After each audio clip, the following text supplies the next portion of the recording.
السلام علیکم ورحمۃ اللہ وبرکاتہ۔ ناظرین و سامعین، آج کی ہماری ویڈیو کا عنوان ہے اللہ کی رضا کا حقیقی معیار۔ ایک شخص اللہ کا فرما بردار ہے اور دوسرا اللہ کا نافرمان ہے۔ دونوں مچھلی کا شکار کرنے جاتے ہیں۔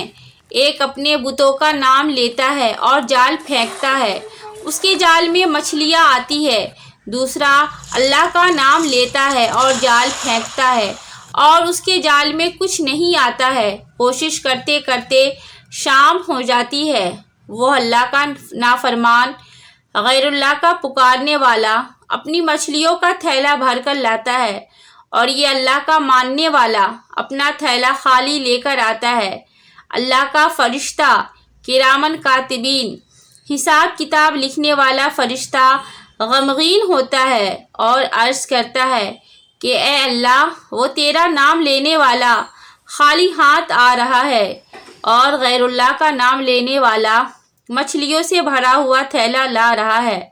اس پر رب العزت فرشتے کو ان دونوں کا آخرت میں ٹھکانہ دکھاتے ہوئے کہتے ہیں کہ دیکھ، جو مچھلیاں بھر کر لا رہا ہے اس کا ٹھکانہ جہنم ہے، مچھلیاں اس کے کسی کام کا نہیں، اور جو خالی ہاتھ آ رہا ہے اس کا ٹھکانہ یہ جنت ہے اور اس کا کوئی بدل نہیں۔